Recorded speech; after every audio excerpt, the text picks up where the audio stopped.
Assalamualaikum warahmatullahi wabarakatuh. Selamat datang kembali teman-teman di channel Problem Catur. Semoga kita semua diberikan kesehatan dan rizki yang melimpah oleh Allah Subhanahu wa taala. Amin. Di part yang ketiga nih teman-teman, dari pembukaan catur Ponziani dimenangkan oleh Buah Putih yang dimainkan oleh Grandmaster dunia dari beberapa event turnamen. Dan partai pertama ini putih dipegang oleh Robert Barnett dan hitam dipegang oleh Johan Figber di London pada tahun 1885. Dimulai dari E4, E5, kuda F3 dan kuda C6, C3, kuda F6 dan D4. Kuda kali pion, D5, gajah C5. Pion langsung memukul kuda. Dan di sini mengorbankan kuda dari hitam untuk mendapatkan kualitas, apakah menteri atau benteng. Kuda di sini langsung mengancam menteri. Dibalas dengan D5. Dan jika di sini hitam mengabaikan langkah dengan tetap memukul benteng, tentu dia harus kehilangan gajah. D4, aku bergeser D4. Pion di sini kali pion, menteri cek E5. E7, ancaman lagi untuk benteng dari hitam. Tentu menjadi unggul posisi dari putih teman-teman jika langkah tadi dimainkan oleh hitam. Kembali ke posisi di saat menteri D5. Langkah partai D6 dibalas. Dan di sini pion kali pion sekaligus mengancam dua perwira. Menjadi mutlak kehancuran untuk hitam. Akhirnya dipukul. Dipukul dan di sini kuda baru mukul benteng. Menteri cek F8, gajah ke2. Dibalas dengan F6, B4, gajah langsung ke B6. Gajah C4, kuda F2 dan menteri ke D5. Ancaman checkmate tentunya di sini. E8 untuk menjaga langkah kemungkinan itu dan kuda ke 4. Dibalas dengan benteng ke D8 dan B5 untuk menahan laju pion yang di C7 tentunya. Kuda G4, kuda G5, E4 dibalas dengan kuda ke D4.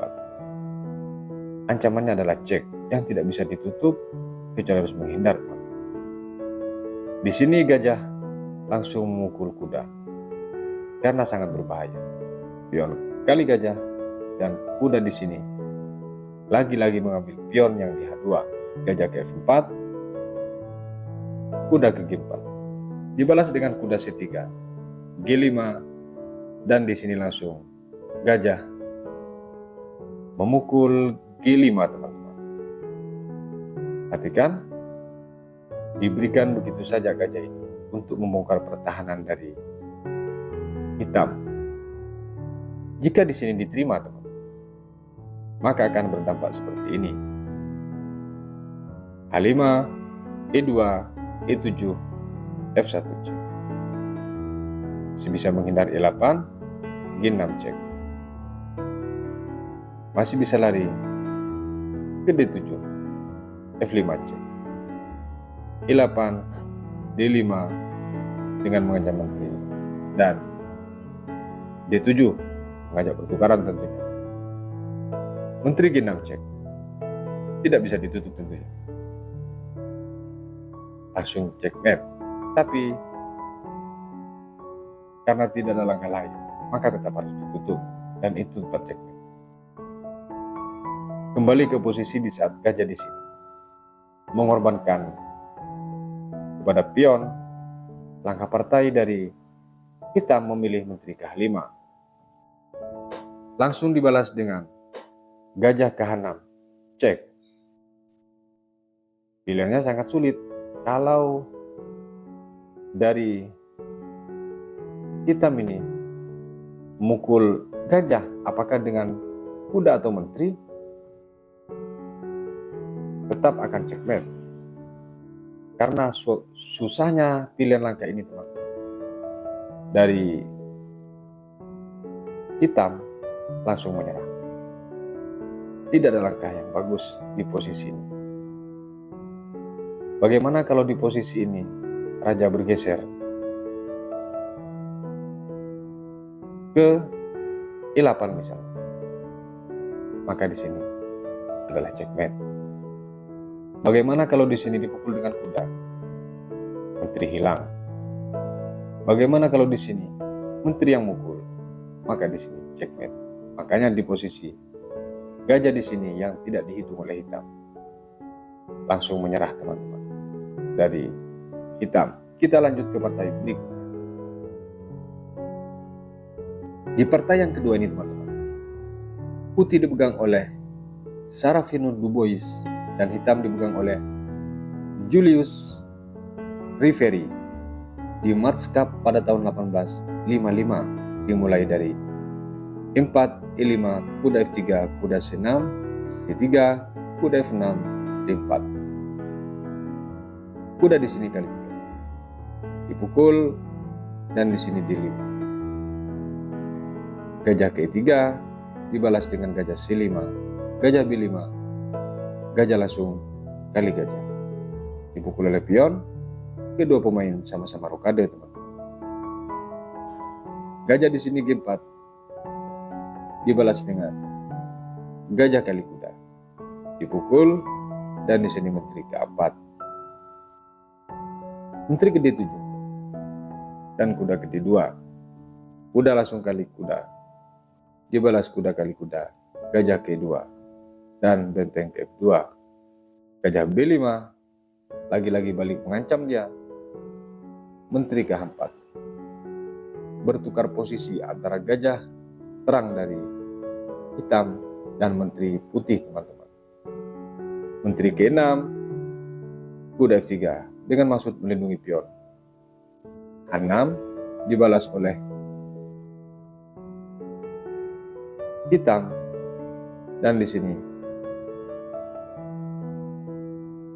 benteng yang sudah menunggu di sini teman-teman dibalas dengan D1. Benteng ke-8. Menteri G3 F6. Pion kali pion, benteng kali pion, kuda ke D4.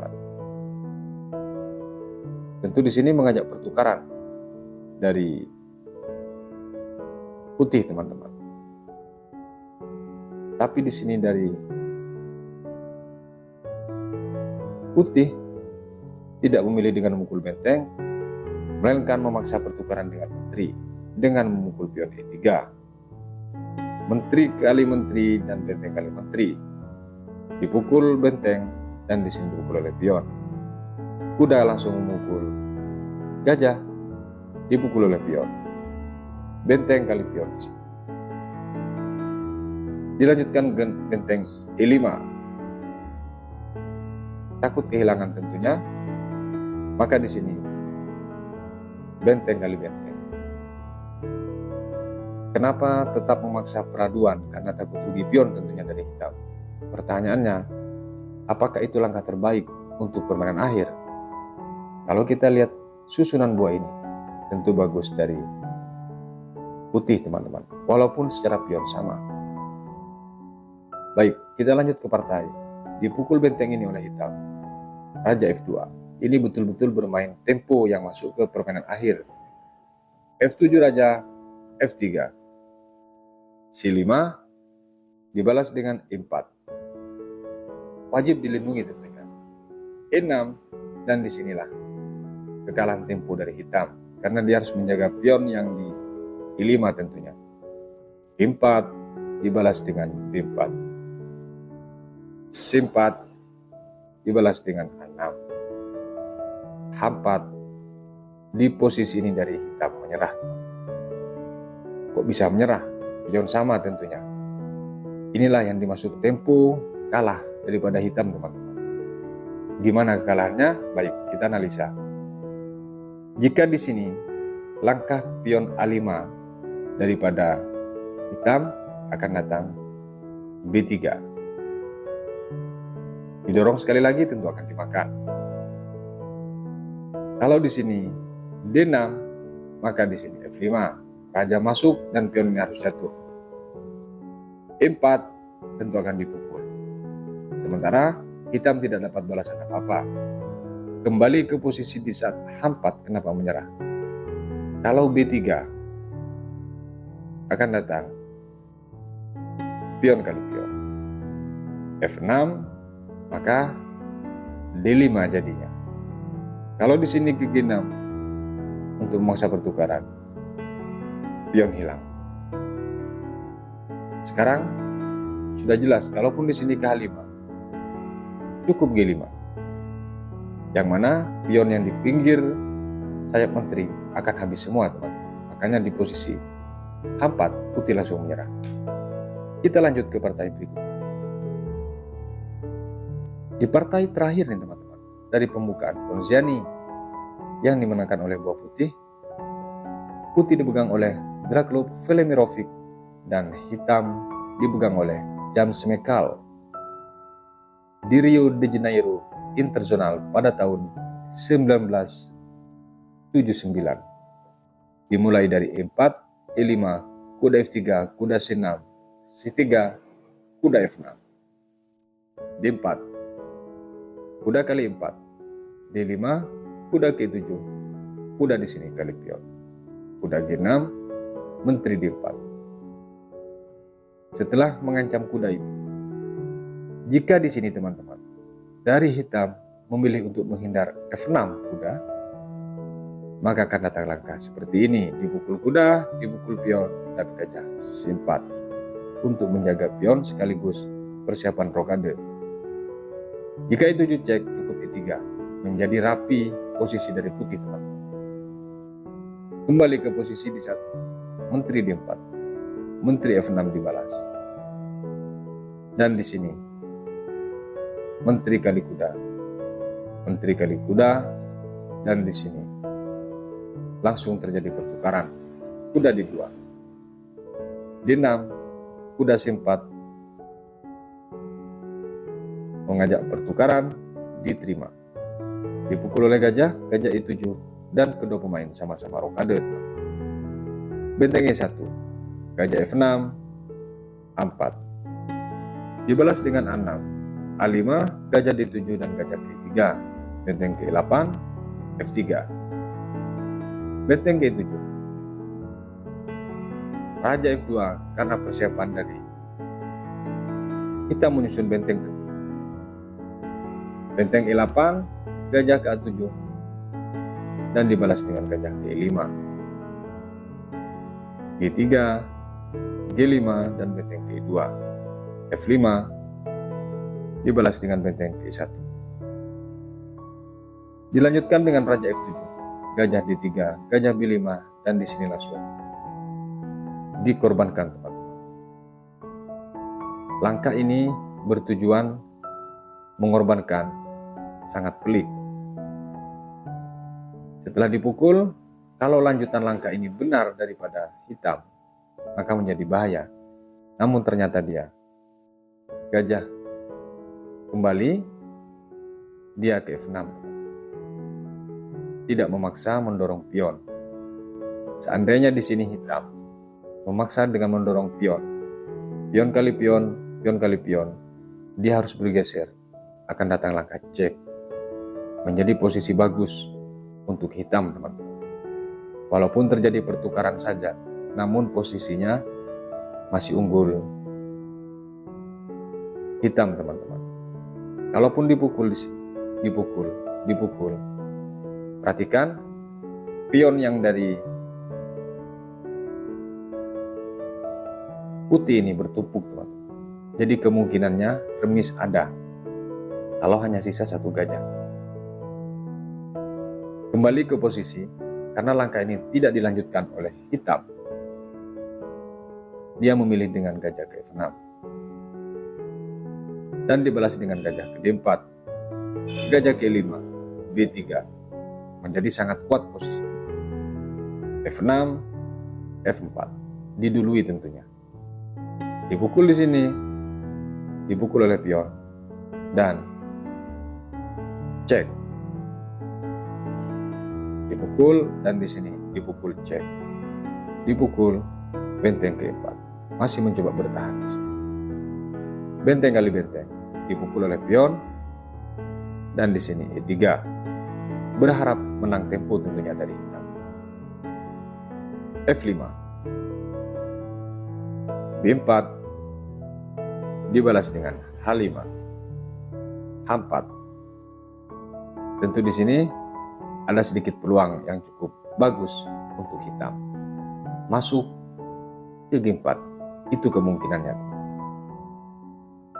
Jika dia ke F6, tentu fatal. Dan di langkah partai di posisi ini, kita memang menjalankan G4. Ternyata di situ tawaran yang menjebak, teman-teman. Raja kali pion, dan di sini tidak langsung didorong oleh putih, melainkan memblok langkah raja ke F3, langsung menyerah hitam, teman-teman. Kenapa kok menyerah? Perhatikan, semua langkah pion sudah buntu atau terkunci. Siapa yang mendorong, dia akan dihabisi. Dan di sini pilihannya hanya menjalankan raja, dan itu pun pasti hancur. Kalau dia mendorong pion C6, maka akan datang langkah A6. Ini teknik cukup sulit, teman-teman. Ketika pion kali pion, promosi tidak bisa dihindari. Kemungkinan yang kedua, kalau raja H3, baru di sekarang akan didorong F5, dan ini tidak mungkin bisa dikejar. H4, F6, G5, F7, promosi tidak bisa dihindari. Makanya di posisi F3 raja, hitam langsung menyerah, terjebak karena makan pion itu. Semoga bermanfaat. Sampai berjumpa di video berikutnya. Wassalamualaikum warahmatullahi wabarakatuh.